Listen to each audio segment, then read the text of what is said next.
আসসালামু আলাইকুম ওয়া রাহমাতুল্লাহি ওয়া বারাকাতুহু। ইন্নাল হামদালিল্লাহি রাব্বিল আলামিন ওয়াস সালাতু ওয়াস সালামু আলা রাসূলিহিল কারীম, আম্মা বাদ। সুপ্রিয় দর্শক শ্রোতা, পবিত্র মাহে রমজান উপলক্ষে বিজয় টিভির নিয়মিত আয়োজন মেগা ডিজিটাল স্ক্রিন নির্মিত আলোকিত Ramzan powered by Darus Sunnah international মাদ্রাসা, এই অনুষ্ঠানে আপনাদের সবাইকে আমন্ত্রণ জানাচ্ছি আমি মুফতি মোহাম্মদ সিদ্দিকুর রহমান সরকার। আশা করি সকলে ভালো আছেন, সুস্থ আছেন, এই কামনায় শুরু করছি আপনাদের প্রিয় অনুষ্ঠান আলোকিত রমজান। দর্শক, আজ কথা বলবো শাফাআতুন নবী সাল্লাল্লাহু আলাইহি ওয়াসাল্লাম। এই বিষয়ে কথা বলার জন্য আমাদের স্টুডিওতে উপস্থিত হয়েছেন তরুণ আলেম দ্বীন হযরত মাওলানা মুফতি মোহাম্মদ হোসাইন আহমেদ। আসসালামু আলাইকুম ওয়া রাহমাতুল্লাহি ওয়া বারাকাতুহু। আমাদের সাথে আরও আছেন আপনাদের সকলের পরিচিত মুখ, তরুণ আলেম দ্বীন, বিশিষ্ট মিডিয়া ব্যক্তিত্ব, দুর্বাটি মদিনাতুল উলুম কামিল মাদ্রাসার সম্মানিত আরবি প্রভাষক হযরত মাওলানা মুফতি শফিউল আলম। আসসালামু আলাইকুম ওয়া রাহমাতুল্লাহি ওয়া বারাকাতুহু। ওয়া আলাইকুম সালাম ওয়া রাহমাতুল্লাহি ওয়া বারাকাতুহু। আপনারা দুজন কেমন আছেন? আলহামদুলিল্লাহ, অনেক ভালো আছি। দুজনকে স্বাগতম। আলহামদুলিল্লাহ। সুপ্রিয় দর্শক শ্রোতা, আমরা প্রাজ্ঞ বিজ্ঞ তরুণ দুজন আলেমের সাথে পরিচিত হইলাম। আজ কথা বলবো আমরা শাফাআতুন নবী সাল্লাল্লাহু আলাইহি ওয়াসাল্লাম।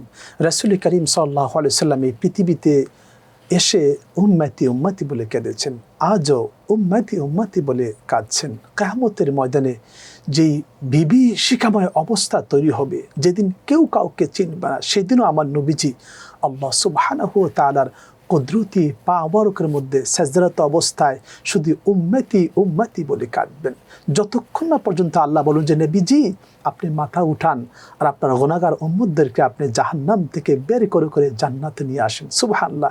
সেই নবীজির সুপারিশ নিয়ে আজ কথা বলবো আমরা।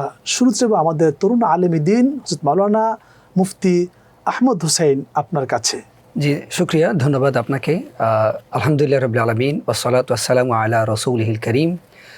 আলহামদুলিল্লাহ, মাশাআল্লাহ, এমন একটি বিষয়ে কথা বলছি যেটি আমাদের নবী করিম মুহাম্মদ সাল্লাল্লাহু আলাইহি সাল্লামের সাথে সম্পৃক্ত, যা ইমানের সাথে সম্পৃক্ত। মুসলমান হিসেবে আমাদের ইমানের একটি খুবই গুরুত্বপূর্ণ একটি বিষয়, যেই বিষয়ে বিশ্বাস না থাকলে ইমান থাকা নিয়ে সন্দেহ তৈরি হবে। সেই বিষয়টি হলো শাফাআতুন নবী সাল্লাল্লাহু আলাইহি ওয়াসাল্লাম। নবী করিম সাল্লাল্লাহু আলাইহি সাল্লামের ব্যাপারে শাফাত স্বীকার করা বা রসুলের শাফাত নিয়ে আমাদেরকে জানতে হবে। তো শাফাআত শব্দটি আসলে এর অর্থ হচ্ছে যে সুপারিশ করা, টু রিকোয়েস্ট, ইন্টারসিড করা, অর্থাৎ কারোর জন্য রিকোয়েস্ট করা। হাশরের ময়দানে আল্লাহ রসুল সাল্লাল্লাহু আলাইহি সাল্লাম আমাদের জন্য শাফায়াত করবেন কি করবেন না, এ ব্যাপারে আল্লাহ রাব্বুল আলামিন সুস্পষ্টভাবে আমাদেরকে পবিত্র কালামে পাকের মধ্যে সূরা বনী ইসরাঈলের 79 নম্বর আয়াতের মধ্যে আল্লাহ রাব্বুল আলামিন বলে দিয়েছেন, আসা আইয়াবআসাকা রাব্বুকা মাকামান মাহমুদা, যে অচিরে আল্লাহ রাব্বুল আলামিন আপনাকে মাকামে মাহমুদ দান করবেন।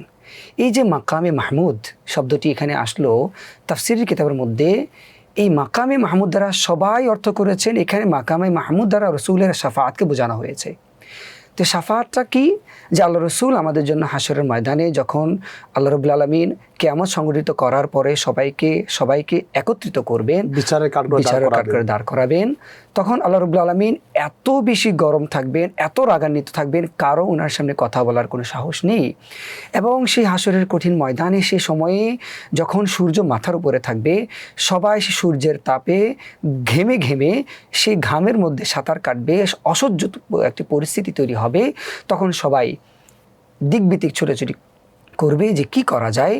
তখন বলেন যে আমরা চলো, আমরা যাই, আমরা আল্লাহর কাছে আমরা বলি, আল্লাহ হয় আমাদেরকে দোজখে দাও আর না হয় বেহেশতে দাও, একটি করো, কিন্তু তুমি আমাদের বিচার কার্য শুরু করো। কিন্তু কিভাবে বলবে? তখন সবাই একে একে করে আদম আলাইহিস সালাম থেকে শুরু করে এভাবে করে আমরা সবাই জানি সকল নবীর কাছে যাবেন, সকলে অপারগতা প্রকাশ করবেন। তার মানে এই নয় যে ওনারা পারবেন না, বাট ওনারা, এটা আল্লাহর একটি কৌশল। ওই যে মাকামে মাহমুদ, যে সর্বোচ্চ যে স্থান অবস্থান, বিশিষ্ট প্রমাণ, আল্লাহ রসুলকে সেই সর্বশ্রেষ্ঠ মর্যাদা দেওয়ার জন্য আল্লাহ যেটি নির্ধারণ করে রেখেছেন হাশরের ময়দানে, এটি আল্লাহর একটি কৌশল। সকল নবী রাসূল যখন এই অপারগতা প্রকাশ করবেন, আল্লাহর বিধান একটি, তাহলে সেই বিধান মোতাবেক তখন সবাই আল্লাহ রসুলের কাছে যাবেন। ইয়া রাসূলুল্লাহ, ইয়া হাবিবাল্লাহ। ওই কঠিন মুহূর্তে সবাই রসুলের কাছে গেলে, ইয়া রাসূলুল্লাহ আমরা আর সহ্য করতে পারছি না, আমাদেরকে হয় জাহান্নামে দিন আর না হয় জান্নাতে দিন, একটি ফয়সালা করুন। আপনি আমাদেরকে আল্লাহর কাছে আমাদের পক্ষ থেকে সুপারিশ করুন। আমাদের জান্নাতে জাহান্নামে এই কথা বলার মতো মানুষের অবস্থা সেদিন থাকবে না। আমি এই জন্য বলছি যে আমাদের মানব যে মানসিকতা, যে আমরা যেভাবে দুনিয়াতে আমরা যখন এভাবে আমাদের কোর্টে যখন আমাদের হয় যে এক একজন 10 বছর 15 20 বছর সাজা কাটার পরে প্রমাণিত হয় সে নির্দোষ, জেলখানায় কেটে ফেলেছে। তো সেটা যদি শুরুতেই হয়ে যেত তাহলে তাকে এত বছর জেল খাটতে হতো না। তো এই জন্য ওই হাসরের ময়দানে যখন তারা বলবেন যে আমাদের, আপনি চমৎকার বলছেন, আপনার কাছে আমি আবারও আসবো। মুফতি শফিউল আলম, আপনি বলবেন যে এই শাফাত সম্পর্কে কোরআন সুন্নাহ কি আছে? শেফাত শব্দের অর্থ যদি আমরা দেখি, শেফাউন মানে জোড় করা, মানে একজন ব্যক্তি রেকমেন্ড করা। জি জি, রিকমেন্ড মানে জোড়া, ওয়াশাফি ওয়াল ওয়াথের, যেটা কোরআনুল কারীমে আসছে, অর্থাৎ জোড় বেজোড়। এখানে জোড় করা মানে শেফাআতুন নবী, দুইটা শব্দ, নবীর শেফাত। এখন আমরা শেফাত মানে তো সাধারণত জোড় করা, রিকমেন্ডেশন করা যেটা বলছেন, কিন্তু নবীর শাফাত যেটা বলা হচ্ছে সেটা কোরআনের মধ্যে স্পষ্ট এসেছে, মান জাল্লাযী ইয়াশফাউ ইনদাহু ইল্লা বিইজনিহি, অর্থাৎ আল্লাহ পাক সুবহানাহু ওয়া তাআলার অনুমতি ছাড়া কেউ সুপারিশ করতে পারবে না। এখন সেটাকে যদি আমরা ডিটেইলস বিশ্লেষণ করি, যেই হাদিসের কথা বিজ্ঞ আলোচক আমার বলছিলেন, হাদিসটা কিন্তু অনেক লম্বা। ওই হাদিসের মধ্যে আল্লাহ রসুল সাল্লাল্লাহু আলাইহি সাল্লামের মর্যাদা কথা বলছেন, যে সকল উম্মত সেদিন একেবারেই দিক বেদিক ছুটবে, ইয়ানাফসি ইয়ানাফসি করবে। তখন সুপারিশের জন্য ছুটবে হযরত আদম আলাইহিস সালামের কাছে। আদম আলাইহিস সালাম বলবেন লাস্তু লাহা, আমি তার উপযুক্ত নয়। তারপরে হযরতে মূসা আলাইহিস সালামের কাছে যাবে, মূসা আলাইহিস বলবেন লাস্তুলাহা, আমি তার জন্য উপযুক্ত না। তারপরে চলে যাবে ঈসা আলাইহিস সালামের কাছে, তিনি বলবেন লাস্তুলাহা, আমি তার জন্য উপযুক্ত না। তারপরে যাবে হযরতে ইব্রাহিম আলাইহিস সালাম, যে তিনি হচ্ছেন সকল কওমের সৈয়দ, ওনার কাছে যান, কিন্তু তিনিও বলবেন লাস্তুলাহা। অবশ্যই সেই সকলে বলবেন যাও তোমরা ওই যে নবী মুহাম্মদ রাসূলুল্লাহ সাল্লাল্লাহু আলাইহি সাল্লামের কাছে যাও, তিনি সুপারিশ করবেন। তখন আল্লাহ রসুল সাল্লাল্লাহু আলাইহি সাল্লাম সেজদার মধ্যে পড়ে যাবে। হাদিসে পাকে এভাবে আসছে, সাল তো ওতা ইশফা তু শাফা, যে তুমি চাও, তোমার যা চায় তুমি সেটা নিয়ে তোমার উম্মতকে নিয়ে তুমি জান্নাতে চলে যাও সুপারিশ করে, যেটা আল্লাহ রসুল স্পষ্ট বলেছেন, শাফাআতি লি আহলিল কাবাইর মিন উম্মতি, আপনি যারা আমার উম্মতের বড় বড় গুনাহগারদের জন্য আমার শাফাআত, যারা কবিরা গুনাহ করবে আর সগীরা গুনাহ, সকল কিছুর মধ্যে আল্লাহ রাসূল সাল্লাল্লাহু আলাইহি সাল্লাম শাফাআত করবে। আমরা যারা মক্কা মদিনা যাই, মদিনাতুল মুনাওয়ারার মধ্যে আমরা রওজা শরীফের মধ্যে লেখা আছে স্পষ্ট করে হাদিসখানা, যে শাফাআতি লি আহলিল কাবাইর মিন উম্মতি। আমি সংযোগ করি আমাদের দর্শকদের উদ্দেশ্যে, যে দেখুন আমরা কিন্তু এই যে হাসরের যে ময়দান কায়েম হয়ে যাবে, সেখানে কিন্তু যারা বড় বড় গুনাহগার, যারা কবিরা গুনাহ করেন, যেমন একটি মিথ্যা কথা বললে কমপক্ষে ৭,০০০ বছর থেকে জাহান্নামের আগুনে জ্বলতে হবে।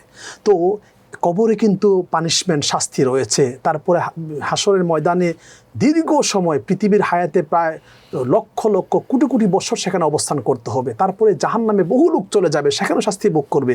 এরপরে কিন্তু আল্লাহ রাসূলের সুপারিশে আল্লাহ তাআলা গুনাহগারদের ক্ষমা করে জান্নাত দিবেন। এটা কিন্তু বিশাল একটা ব্যাপার। আমরা তো মনে করছি হয়তো যাওয়ার সাথে সাথে হয়তো আমরা সবকিছু পেয়ে যাব, না, অবশ্যই না। যেমন আল্লাহ রাসূল সাল্লাল্লাহু আলাইহি ওয়াসাল্লাম স্পষ্ট হাদিসে পাকে আমরা দেখি, যে আবু দাউদ শরীফের হাদিস, তিরমিজি শরীফের হাদিস, যখন আজান দেওয়া হয়, আজানের জবাব দিতে বলছেন, ইজা আযানাল মুআজ্জিন ইজা সামিআতুল মুআজ্জিন ফাকুলু মিসলাহা, এখানে আশহাদু আল্লা ইলাহা ইল্লাল্লাহ ওয়া আশহাদু আন্না মুহাম্মাদার রাসূলুল্লাহ, হাইয়া আলাস সালাহ, হাইয়া আল ফালাহ, লা হাওলা ওয়ালা কুওয়াতা ইল্লা বিল্লাহ।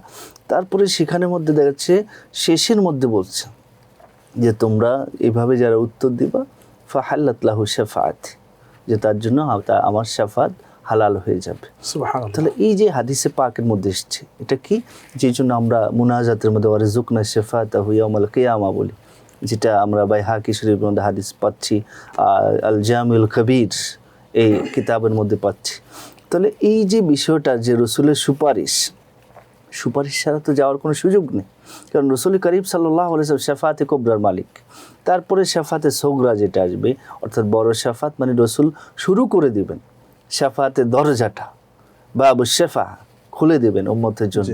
তারপরে তো আমরা জানি হাফেজে কোরআন, তারপরে উলামায়ে আযম, তারপরে আপনার রোজাও শাফাত করবেন, তারপরে কোরআনও শাফাত করবেন। যে মাহে রমজান চলছে, কোরআনের মাস মাহে রমাদান, তারপর রোজা চলছে, তো রোজাও সেদিন বলবে আসিয়ামুল কোরআন। আল্লাহ রাসূল সাল্লাল্লাহু আলাইহি ওয়াসাল্লাম কোরআন হাদিসে পাকে স্পষ্ট করে বলছেন, আসিয়ামুল কোরআন ইশফাআন লিল আবদ, যে রোজা এবং কোরআন বান্দা সুপারিশ করবে। কি কারণ? রোজা সেদিন বলবে আয় রাব্বি ইন্নী মানাআতু তাআমা শাহওয়াত ফিন নাহার, যে আমি দিনের বেলা বান্দাকে তার খাদ্য এবং শাহওয়াত থেকে, কাম বাসনা থেকে আমি বিরত রেখেছি, ফাইশাফিআন, তারপরে এই সুপারিশ আল্লাহ কবুল করে দেবেন। তারপরে বলবে ও খালা আল কোরআন, জি। নিমানাতুন নাউমা ফিল লাইল, যে আমি তাকে রাত্রিবেলা ইবাদত করার মাধ্যমে তার ঘুম থেকে আমি বিরত রেখেছি। তাহলে এভাবে তিনি সুপারিশ করবেন, ফায়ুশাফিআন। চমৎকার বলছেন মুফতি মোহাম্মদ হোসেন আহমেদ। আপনি আমাদেরকে বলবেন, রাসূল করিম সাল্লাল্লাহু আলাইহি ওয়াসাল্লামের হাদিসে আছে, জান উসমান আফফান রাদিয়াল্লাহু তাআলা আন নবী সাল্লাল্লাহু আলাইহি ওয়াসাল্লাম ইউশাফিউ ইয়াউমাল কিয়ামাহ সালাতুল আম্বিয়া সুম্মা আল মাসুম শুহাদা। এই যে হাদিস শরীফের ভিতরে আসছে যে কিয়ামতের ময়দানে সর্বপ্রথম 3 শ্রেণীর মানুষ সুপারিশ করার ক্ষমতা লাভ করে, তার মধ্যে পঞ্চ নবীগণ, তারপরে উলামা, তারপরে শহীদগণ। এই হাদিস সম্পর্কে আপনার ব্যাখ্যা চাচ্ছি। এখানে আসলে আমরা সবাই এটা জানি, বাট এই যে জিনিসটা, এটা তো আল্লাহ শুরুতে বলে দিয়েছে যে এই 3 শ্রেণী শাফায়াত করবে। তার মানে এই নয় যে শুধু এই 3 শ্রেণী, এই 3 শ্রেণী ছাড়া এমনও আছে যে শিশু পর্যন্ত শাফায়াত করতে পারবে তার বাবা মার জন্য, যারা নাবালক অবস্থায় যারা চলে গিয়েছে, বাবা মা ধৈর্য ধারণ করেছেন তাদের জন্য। তাহলে আল্লাহ রাসূল এখান থেকে আমাদের ইঙ্গিত দিলেন, আল্লাহ রাব্বুল আলামিন যেখানে আমাদেরকে বলেন লা তাকনাতুম মির রাহমাতিল্লাহ, তোমরা আমার রহমত থেকে নিরাশ হইও না, এইটি হলো তার ইঙ্গিত। আমরা গুনাহ করতে করতে করতে আমরা গুনাহ সাগরে ডুবে যাব, তখন আমাদের মধ্যে হতাশা যদি চলে আসে, আল্লাহ আমি এত গুনাহ করেছি, আমি কি মাপ পাবো? সেই জন্য আল্লাহ রসুল আমাদেরকে গুড নিউজ দিলেন, একটি আশার বাণী বললেন যে শাফাআতি লি আহলিল কাবায়ের, এখানে কবিরা গুনাহ।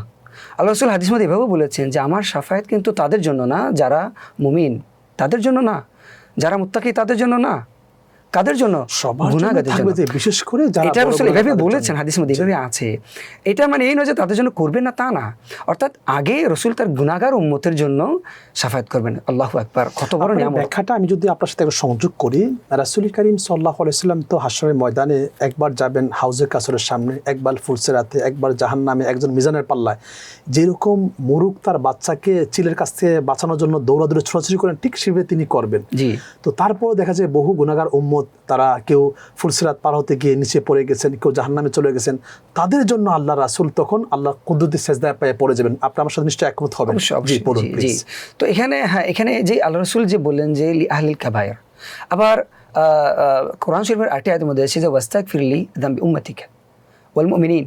অর্থাৎ এখানে এভাবে বলা আছে যে ইয়া রাসূলুল্লাহ, এই যে ওয়াস্তাগফির শব্দের অর্থটি আল্লাহ রাসূলের জন্য শাফায়াত অর্থে, অর্থাৎ এখানে আপনি ক্ষমা চান বলতে, অর্থাৎ এর অর্থ হলো আপনার গুনাহগার উম্মতের জন্য আপনি শাফায়াত করুন। চমৎকার বলছেন শফিউল আলম। আপনি আমাদেরকে বলবেন এই শাফায়াতের বিধান বা হুকুম কি, আপনার কাছে শুনবো। তো এই বিরতির পর সুপ্রিয় দর্শক শ্রোতা, আপনারা খুবই গুরুত্ব আলোচনা দেখছেন। আমরা আপনাদের শুধু একটি কথা বলতে চাই, এই আলোকিত রমজান আপনাদেরকে কোরআন সুন্নাহর আলোয় আলোকিত করার জন্যই কিন্তু আপনারা দেখছেন আপনাদের প্রিয় অনুষ্ঠান মেগা ডিজিটাল স্ক্রিনে নিবেদিত আলোকিত Ramzan, powered by Darus Sunnah international মাদ্রাসা। দর্শক, নিচ্ছি ছোট্ট একটি বিরতি, আমাদের সাথেই থাকুন, ফিরছি আমরা কিছুক্ষণ পর।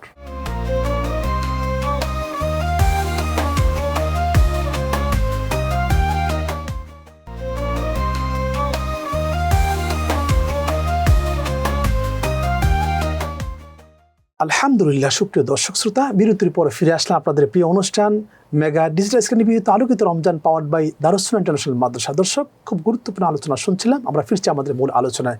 মুফতি শফিউল আলম, যে এই শাফাআতের বিধান বা হুকুম কি? যে আপনি সুন্দর একটা প্রশ্ন উপস্থাপন করেছেন। আকীদাতুত তাহাবীর মধ্যে ইমাম আবু জাফর আত-তাহাবী রাহমাতুল্লাহ আলাইহি তিনি একেবারে একটা সুন্দর কোট করেছেন যে আশ-শাফাআতু হাক্কুন, যে শাফাআত এটা সত্য। তো এটা রসুলের শাফাত, এটা সত্য। কেউ যদি এটাকে অস্বীকার করে সে গোমরাহ হবে, পথভ্রষ্ট হবে। কারণ অসংখ্য আয়াত দ্বারা এটা প্রমাণিত, হাদিস রয়েছে এবং হাদিসে পাক রয়েছে। তাহলে এটা যারা মানবে না তারা পথভ্রষ্ট হবে, কারণ এটা স্পষ্টভাবে আছে। এছাড়া আপনি দেখেন রসুল করিম সাল্লাল্লাহু আলাইহি সাল্লামের শাফাআতের ব্যাপারে বিভিন্ন মনীষী যারা, ইমাম নববী রাহমাতুল্লাহ আলাইহি সহ অন্যান্য মুহাদ্দিসিন কেরাম এটার প্রতি একমত পোষণ করেছে। তাহলে ইত্তেফাকুল উলামা, মুস্তাহিদরা একমত, এবং সাহাবীগণ একমত, সকলেই একমত। তাহলে মুস্তাহিদিন কেরামদের সাহাবী তাবি সকলেই আছেন। তাহলে সকলে যেখানে একমত আছেন, ওটা যদি কেউ অস্বীকার করে এমনকি কুফরির দরজায় পর্যন্ত চলে যায়, তাহলে এই বিষয়টা আমাদেরকে মানতে হবে। আমরা যদি সেটা না মানি, রসুলের প্রতি এহানত আসবে। আর এহানাতুল আম্বিয়া কুফর, শুধু আমাদের নবী না, সকল নবীদের ব্যাপারে কেউ যদি তুচ্ছ তাচ্ছিল্য করে সেটা কুফরি হবে। কিন্তু কেউ যদি, এমনকি আপনি সাথে একটু অ্যাড করে, একজন নামধারী আলেম সে স্পষ্ট করে বলছে যে রসুলের শাফাত তো এটা মানে মানজাল্লা জিয়াসফাইন্দাউল্লাহ বিজনিহি, সেখানে তো শাফাতের কথা বলা নাই। তা হাদিস, আপনার কি কোরআন মানবেন নাকি হাদিস মানবেন? আমি শুনে অবাক হলাম, তিনি শাফাতের কথা বলছেন কিন্তু সেখানে বলছেন যে সেখানে তো রসুলের শাফাত নাই, হাদিসে পাকে আছে। তো এই যে মানুষকে বিভ্রান্ত করছে, হোয়াট ইজ এবার? তাহলে এই শাফাত কিন্তু আমাদের আকীদার একটা বিষয়, অবশ্যই আকীদার একটা অবিচ্ছেদ্য অংশ, আহলে সুন্নাত ওয়াল জামাতের আকীদা। যে আকীদাত তাহাবি, ইমাম আবু জাফর আত-তাহাবি রাহমাতুল্লাহ, যিনি ব্যারিস্টার আহনাব বলা হয়, যিনি শরহুল মাআনিল আসার নামক কিতাব লিখেছেন হাদিসের আলোকে আকীদাকে সাবেত করেছেন, তাহলে আমরা সেটা মানতে হবে। ফাদিলাতুল শাইখ, আপনি যদি আমাদেরকে বলেন যে এই শাফাআতুন নবী সাল্লাল্লাহু আলাইহি ওয়াসাল্লাম সম্পর্কে আপনি আমাদের এই দর্শকদের কি মেসেজ দিতে চান? জি, আমি একটি মেসেজ দিতে চাই, গুরুত্বপূর্ণ যে মেসেজটি দিয়েছে যে শাফাআত নিয়ে, আল্লাহ রসুলের সুপারিশ নিয়ে হাশরের ময়দানে যখন আমাদের পরিচিত হবে, তো আমরা অনেকেই হয়তো জানি না বা আমরা বিভিন্নভাবে শুনে আমরা বিভ্রান্ত হচ্ছি। বিভ্রান্ত হওয়া যাবে না। দেখুন, আমি একটি ছোট্ট উদাহরণ দিচ্ছি। যখন আমাদের বিভিন্ন জায়গা জমির দলিল যখন আমরা পাই না, তখন আমরা কিন্তু হন্যে হয়ে খুঁজি, এখানে নাই ওখানে, যার কাছে আছে, অর্থাৎ এটি আমার জায়গা জমি, এটি প্রমাণ করার জন্য আমরা যেখানে যাওয়ার প্রয়োজন সেখানে আমরা যাই। তাহলে যখন শাফায়াত নিয়ে যখন এই ধরনের প্রশ্ন ওঠে, বিশ্বাস অবিশ্বাস নিয়ে যখন প্রশ্ন ওঠে আকীদার বিষয়ে, তাহলে আমরা একটা কথা আছে, আমরা ফার্সিদের কথা আছে যে নাইমে ডক্টর খাত্রে যা, নাইমে আলিম খাত্রি মা। ডক্টর যদি ভুল করে তাহলে প্রাণ যাবে, কিন্তু আলিম যদি ভুল করে তাহলে ইমান যাবে। এখন আপনি কি প্রাণ বাঁচাবেন না ইমান বাঁচাবেন? অবশ্যই ইমান বাঁচাতে হবে। তাহলে ইমান বাঁচাতে হলে আমাকে ইমান বাঁচানোর জন্য জায়গা জমির দলিল আমি যেভাবে খোঁজার জন্য সিরিয়াস হই, তার চেয়ে আরও 1000 গুণ সিরিয়াস হতে হবে যে এই কথাটি আসলে যিনি বলেছেন শাফায়াত জায়েজ আছে বা আছে, তারটা কতটুকু সত্য, যিনি বলেছেন নাই, আমাকে কালেক্ট করতে হবে, স্টাডি করতে হবে, পড়তে হবে। আপনি বলবেন যে আপনি জানেন, এটা বললে হবে না। আপনি একটা মাদ্রাসার আরবি প্রভাষক, যেটা চাঁদপুর কচুয়াতে একটা ফাজিল মাদ্রাসার প্রভাষক আপনি। তো আপনাদের এই প্রতিষ্ঠানগুলো থেকে এই শাফাআতুন নবী নিয়ে কোনো চ্যাপ্টার বা কোনো অধ্যায় আছে কিনা? হ্যাঁ, এইটি আমি আলহামদুলিল্লাহ শুকরিয়া আল্লাহর জ্ঞাপন করছি যে আমাদের মাদ্রাসাতে এখন পর্যন্ত আলহামদুলিল্লাহ আকীদার সহি জিনিসটা এখনো রয়েছে। যেমন ফাজিলে আমি আকাইদে নাসাফি পড়াই, ওখানে এই শাফায়াত নিয়ে আলোচনা আছে, আকাইদের বিষয় নিয়ে আছে। এবং আপনি ক্লাস 9-10 সেখানেও শাফায়াত নিয়ে 9-10 আকাইদ ও ফিকা, ওই আকাইদ অংশে শাফায়াত নিয়ে আলোচনা রয়েছে। আলহামদুলিল্লাহ বাচ্চারা সঠিক ধারণা পাচ্ছে। তো যেখানে আমাদের মাদ্রাসা শিক্ষার মধ্যে এই শাফায়াত নিয়ে সঠিক ধারণা দেওয়া আছে, আপনারা এটাই পড়ুন, বাচ্চারা এটা শিখছে, এটাই শিখুন। আপনারা কেন মানুষের কথায় বিভ্রান্ত হবেন? যেখানে দলিল প্রমাণ আছে, এখন কার দলিল প্রমাণ গ্রহণ করব? আমরা তাদের দলিল প্রমাণগুলো আমরা গ্রহণ করছি যাদের ব্যাপারে কোনো বিতর্ক নেই, কিন্তু আমরা তাদের কথা মানছি যাদের ব্যাপারে বিতর্ক আছে, এখনো আছে। অর্থাৎ এটা বিতর্ক ঊর্ধ্বে, এটা অর্থাৎ এটা সর্বাধিক কোরআন সুন্নাহ দ্বারা প্রমাণিত একটি বিষয়। আপনি চমৎকার বলছেন মুফতি শফিউল আলম। এই যে শাফায়াতুন নবী সাল্লাল্লাহু আলাইহি সাল্লাম, এই যে একটা বিশাল একটা অধ্যায় এখানে আছে, সেক্ষেত্রে নবীজি শাফায়াতে কুবরার অধিকারী হবেন, এরপরে আর কারা কারা শাফায়াত করতে পারবেন? যেমন শাফায়াতে সগরার ব্যাপারে আপনিও একটু আগে আলোচনা করছেন, আম্বিয়া, তারপরে শুহাদা, উলামা, তারপরে আপনার যারা আছেন যেমন হুফাজে কেরাম, যেমন কোরআন, তারপরে রোজা, এইভাবে আস্তে আস্তে করে যে একেবারে নাবালিগ বাচ্চা, হুজ্জাজে কেরাম, উম্মারে কেরাম যারা আছেন, এইভাবে করে করে সকলেই শাফায়াত করবেন। তবে এটা ক্লাসিফিকেশনটা শাফায়াতে সগরার মধ্যে আসছে। অন্যান্য নবীরাও তো কিন্তু সুপারিশ করবেন। প্রথমে আল্লাহ রাসূল সেটা দরজা খুলে দেবেন, আর সেটা স্পষ্ট। আরেকটা বিষয় আমি অ্যাড করতে চাই, সেটা হচ্ছে আমরা জানি এই যে আমরা হেদায়ের মধ্যে একটা অধ্যায় বলছি বাবু হক্কের সোফা, অর্থাৎ আপনি একটা জমিন বিক্রি করতে চাচ্ছেন, আপনার পাশের যে জমিন আছে মালিক, তার কাছে আপনি বিক্রি করতে হবে। তা আপনি যদি অন্যর কাছে বিক্রি করেন তাহলে সেটা তার সোফা থেকে নষ্ট করা হলো। তো রাসূল করিম সাল্লাল্লাহু আলাইহি ওয়াসাল্লাম যিনি সাইয়্যিদুল আম্বিয়া, উনি হচ্ছে সর্বাগ্রে, সবার আগে। অন্যান্য আম্বিয়া আলাইহিস সালাম যাকে দেখিয়ে দিবেন, হাদিসে পাক স্পষ্ট। তো আমি ওনার স্পষ্টতা নবীরা দেখাচ্ছেন, কিন্তু আমি একজন উম্মত হয়ে কিভাবে সেটাকে অস্বীকার করি? আসলে এটা আসলে আমরা ওই যে বলছি না, আমরা এত বেশি দিকভ্রান্ত হয়ে যাচ্ছি।